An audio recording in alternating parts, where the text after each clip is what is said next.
Konidela Venkatrao megastar Chiranjeevi అనే శివశంకర్ ప్రసాద్ అంజనమ్మ కడుపున బీజ వేశాడు. కానీ ఆ బ్రహ్మముహూర్తం 71 సంవత్సరాల నుంచి నిరంతరం వెలిగిస్తూ అభిమానుల్ని రక్షిస్తూ ఎందరికో జీవనాభాది కల్పిస్తూ అందరికీ నేనున్నానని భరోసా ఇస్తూ ముందుకు నవయువకుల్లా తిరుగుతున్న మెగాస్టార్ చిరంజీవి గారికి జన్మదినం సందర్భంగా నా హృదయపూర్వక పాదాభివందనాలు తెలియజేసుకుంటూ నేను ఈరోజు ఏడుకొండల వెంకన్న సాక్షిగా, శ్రీశైలం మల్లన్న సాక్షిగా, బెదవాడ కనకదుర్గమ్మ తల్లి సాక్షిగా, సింహాద్రి అప్పన్న సాక్షిగా, యాదగిరిగుట్ట నరసింహస్వామి సాక్షిగా, నేను కొలిసే అయ్యప్ప స్వామి సాక్షిగా నిజాలే మాట్లాడతా.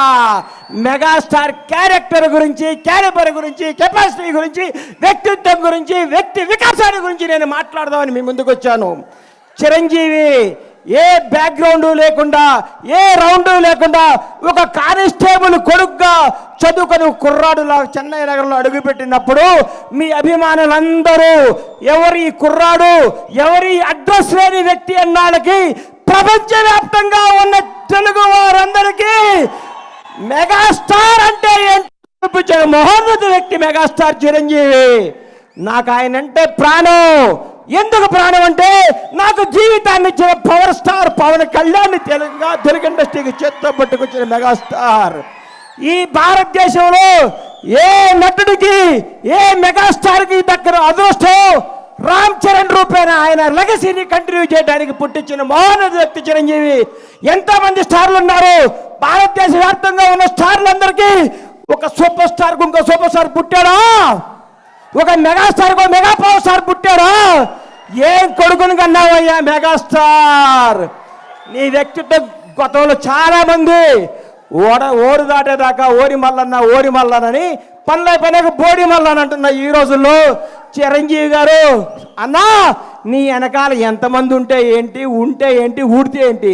నీ క్యారెక్టర్ భావి తరాలకి, భవిష్యత్ తరాలకి ఒక రామాయణం, ఒక భగవద్గీత, ఒక భారతదేశ స్వతంత్రానికి పోరాడే కాదల్లాగా చిరంజీవి చరిత్ర కూడా అందరి హృదయాలు లిఖించుకుంటారని నేను మీ అందరు గర్వంగా చెప్తున్నా. చిరంజీవి వ్యక్తిత్వం. ఈ మధ్య నేను చిరంజీవి గారింటికి వెళ్ళి మర్చిపోయి మీకు చెప్పడానికి వెళ్తే అన్నయ్య కొంచెం లేట్గా వచ్చాడు. ఏంటన్నా లేట్గా వచ్చావన్నా? మా చెల్లికి నడువు నొప్పిగా ఉంటే జెండు బాంబు రాస్తున్నారు ఆ లోపల అన్నాడు. అదే చిరంజీవి క్యారెక్టరు. ఈరోజు కూడా 85 ఏళ్ల తల్లిని కొడుకులాగా పట్టుకొని కాళ్ళ ఒత్తుతూ ఇంట్లో పెట్టుకొని కంటికి రెప్పలా చూస్తున్న క్యారెక్టర్ చిరంజీవిది. చిరంజీవి వ్యక్తిత్వం ఎవరికి తెలుసు? కంటికి రెప్పలాగా తన కుటుంబాన్నే కాదు నానుకునే వాళ్ళందరినీ. 25 సంవత్సరాల కింద బండ్ల గణేష్ ఏందండి, అడ్రస్ లేనోడిని, అడ్రస్ అంటే తెలియనోడిని, అన్నా నేను ఇల్లు కట్టుకున్నానంటే నా అడ్రస్ ఎత్తుకుంటూ షాద్ నగర్ వచ్చాడు నడువు నొప్పితో. ఆ రోజు మెగాస్టార్ శంకర్ దాదా లాంటి బ్లాక్ బస్టర్లు కొట్టి యావత్ భారతదేశం చిరంజీవిని చూడాలనుకున్న రోజుల్లో 50 కిలోమీటర్ల నడువు నొప్పితో వచ్చిన మహోన్నత వ్యక్తి మెగాస్టార్ చిరంజీవి.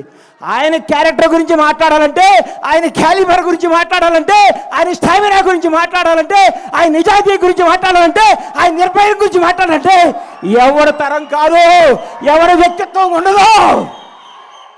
అన్నా నువ్వు రాజకీయాల్లో నుంచి బయటకు ఎందుకు వచ్చావు అంటే నేను అడిగాను. ఇదే స్టేజ్ మీద గోవిందరేంద్ర వాడే ఫంక్షన్లో కూర్చుంటే అన్నా మీరు రండి, యాక్ట్ చేయండి, మీకు దండం పెడతా, మీరు రావాలి, మీరు డ్యాన్స్ చేయాలి, మీరు భారతదేశ తెలుగు చలనచిత్ర పరిశ్రమలో వచ్చిన స్థాయిగా ఉండాలని నీలాంటి అభిమానులు, నాలాంటి అభిమానులు ఎంతోమంది అడిగితే ఆయన వచ్చి మళ్ళీ దుమ్ము దులుపుతున్నాడు, హిట్ల మీద హిట్లు కొడుతున్నాడు. ఆయన నుంచి అందరూ నేర్చుకోవాలి. సినిమా వెనకాల సినిమా ఎక్కిస్తూ, సినిమాతో సినిమాలు పెంచుతూ, ఎంతోమందికి వినోదాన్ని ఇస్తూ, ఎంతోమందికి హక్కుని చేర్చుకొని ప్రతి ఒక్కరికి నానుకున్న వాళ్ళందరికీ చేతునిచ్చి ఆయనలో స్వార్థం ఉంటే, ఆయనే నేనే ఉండాలనుకుంటే నేను ఉండాలి, నా కొడుకు ఉండాలనుకుంటాడు. అవన్నీ పక్కన పెట్టి మేము ఉండాలి, మనం ఉండాలి, మనం అందరం ఉండాలి, అందరూ పైకి రావాలి, అభిమానించే ప్రతి ఒక్కరికి బంగారు భవిష్యత్తు ఇవ్వాలి అని చెప్పిన మోహన వ్యక్తి మెగాస్టార్ చిరంజీవి. చిరంజీవి అనేవాడు ఇండస్ట్రీలో రాకపోయింటే నాలాంటి వాళ్ళు వచ్చేవాళ్ళు కాదు. ఎందుకంటే ఇండస్ట్రీ అందదేమో, సామాన్యులకి అందరూ ఒక కళేమో అని అనుకునే రోజుల్లో ఒక చిరంజీవి కూడా మెగాస్టార్ అవ్వచ్చు, కష్టపడే ఎవడైనా సినిమా ఇండస్ట్రీలో పైకి రావచ్చని అడ్రస్ కల్పించిన మహోన్నత వ్యక్తి మెగాస్టార్ చిరంజీవి. ఆయన గురించి కొందరు మాట్లాడుతుంటారు. చిరంజీవి తొక్కేశాడు. చిరంజీవి తొక్కుతాడా? చిరంజీవి ఎవరిని తొక్కడయ్యా? ఎక్కుతాడు, ఎక్కిస్తాడు, లేపుతాడు, లేపి కూర్చోబెడతాడు. ఎవడికి టాలెంట్ ఉంటే, ఎవడికి శక్తి ఉంటే, ఎవడికి నిజాయితీ ఉంటే వాళ్ళను ఉన్నతమైన కూర్చోబెట్టడమే మెగాస్టార్ చిరంజీవి యొక్క లక్ష్యం, ఆదర్శం, అభిమానం. చిరంజీవి గారి గురించి ఎన్ని చెప్పుకున్నా, ఎంత చెప్పినా, ఏం చెప్పినా తగ్గదు. నేను వెళ్ళి ఏం అవసరం అండి అన్నయ్య నా ఇంట్లో ఇది ఉందంటే చెప్పకుండా ఇంటికి వస్తాడు. అరే గన్ని వస్తాను అంటే వస్తాడు. ఆయన వ్యక్తిత్వ వికాసం, ఆయన చరిత్ర పుస్తకాలు రాసి పుస్తకాలను పాఠ్య పుస్తకాలుగా పెంచిన భావితరాల విద్యార్థులకి మెగాస్టార్ క్యారెక్టర్ ఇదని చెప్పాలని నేను మనస్ఫూర్తిగా కోరుకుంటున్నాను. ఇంకొకసారి చెప్తున్నా, చిరంజీవి గారి గురించి ఎవరేం మాట్లాడుకున్నా, ఎన్ని వేసుకున్నా అల్ప సంతోషం. వాళ్ళు ఆనందపడాల్సిందే. కానీ ఒక మహోన్నత వ్యక్తి గురించి మాట్లాడితే ఏమో ఉపయోగం?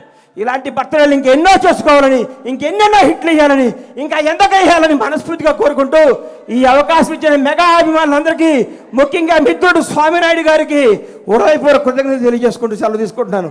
జై చిరంజీవి, జై జై చిరంజీవి, జై పవర్ స్టార్.